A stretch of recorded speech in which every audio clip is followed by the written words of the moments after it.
हाल अमित यादव है, बरकट्ठा से विधायक है, बातचीत करते हैं। किया इतना अच्छे तरीके से सदन को चलने दिया, पूरा समय सरकार को दिया आपने, और ऐसे स्थिति में सरकार का सभी विषयों पे गोलमोल मटोल जवाब आना। हमारा कहना है कि जो गलत है वो गलत, सरकार उसको क्यों नहीं बोलती है। जब सदन में माननीय कोई भी सदस्य, चाहे सत्ता पक्ष के सदस्य हो चाहे विपक्ष के सदस्य हो, पूरे प्रामाणिकता के साथ अगर किसी पदाधिकारी के बारे में, किसी करप्शन के बारे में, किसी वस्तु विषय के बारे में अगर सदन में सरकार के समक्ष रखती है, तो सरकार वैसे लोगों को बचाने का क्यों प्रयास करती है।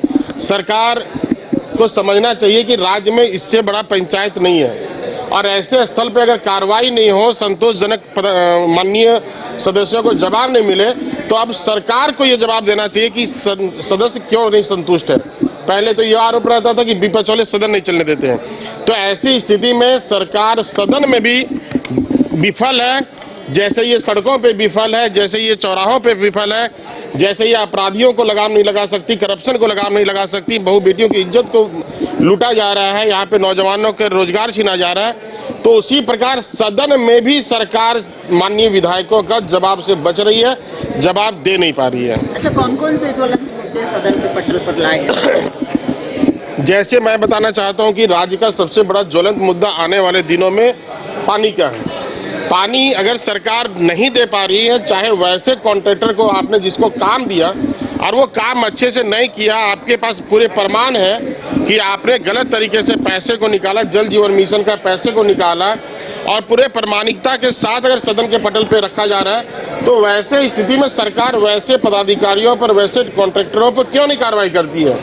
माननीय सदस्य प्रदीप यादव जी ने कुछ दिन पहले वित्तीय अनियमितता का मामला लाया था, और पूरे प्रामाणिकता के साथ सरकार ये भी कह रही थी कि वो करप्शन में लिप्त है, इसके बाद भी कार्रवाई नहीं हुई। तो आखिर क्यों वैसे पदाधिकारी, वैसे थानेदार, वैसे सीईओ को क्यों बचाना चाह रही सरकार।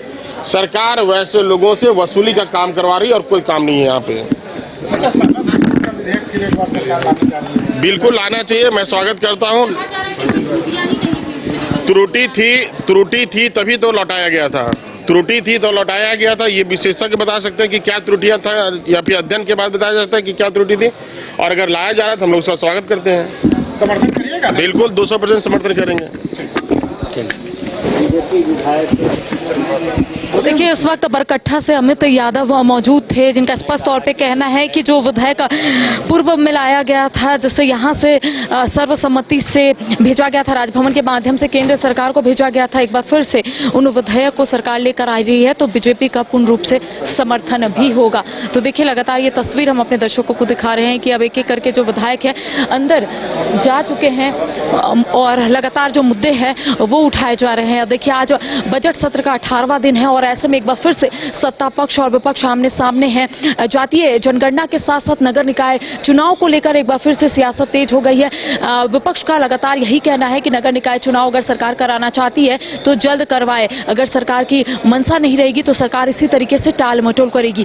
दूसरी ओर जातीय जनगणना को लेकर एक बार फिर से सियासत तेज हो गई है। कई ऐसे मुद्दे हैं एक बार फिर से उठ रहे हैं। इसके साथ ही इससे पहले पूर्व में कई ऐसे महत्वपूर्ण विधेयक है जिसे विधानसभा से सर्वसम्मति से पारित कर राजभवन के माध्यम से केंद्र सरकार को भेजा गया था। एक बार फिर से उन्हीं विधेयक को टेबल पर रखा जाएगा। पिछली बार यह कहा गया था कि कई त्रुटियां हैं, हालांकि आपने सुना कि मंत्री सुदेव कुमार सोनू ने स्पष्ट तौर पर यही कहा है कि उस विधेयक में कोई भी त्रुटियां नहीं है। और इस बीच जब हमने बीजेपी विधायक अमित यादव जो बरकट्ठा से है उनसे हमने पूछा, तो उनका स्पष्ट तौर पर कहना था त्रुटियां थी, इसीलिए उसे वापस किया गया। तो देखिए, अब जो सत्ता पक्ष के विधायक हो या फिर विपक्ष के विधायक हो, एक दूसरे पर कहीं ना कहीं सवाल उठाएंगे। विपक्ष का स्पष्ट तौर पर कहना है सवाल कही है, लेकिन सत्ता पक्ष के विधायक जवाब नहीं दे रहे हैं। फिलहाल कैमरा सहयोगी नूतन के साथ करिश्मा सिन्हा, न्यूज़ 22 को रांची। विश्व स्तरीय मेडिकल सुविधाओं से युक्त रांची का देवनिका हॉस्पिटल, जहां है neonatal ICU, burn intensive care unit, modular operation theatre, 24/7 emergency trauma service, multi disciplinary ICUs, emergency care, MRI, city scan, advance cath lab, fully automated path lab, echo, ultrasound, ultra modular patient beds और pharmacy. Devanika hospital and research centre, किफायती दर पर विश्व स्तरीय इलाज, ancillary Chowk, Tupudana industrial area, Ranchi. अगर आप देश के किसी भी कोने में रहते हैं, अगर आप पटना आना चाहते हैं और घर जैसे रहने और खाने का आनंद लेना चाहते हैं तो एक बार जरूर आए होटल डायमंटन। संपर्क करें 9572759746, 9031859981, 0612400158 एड्रेस अपोजिट विद्या संस्कार स्कूल, रंजन पथ, गोला रोड, बेली रोड, पटना 801503।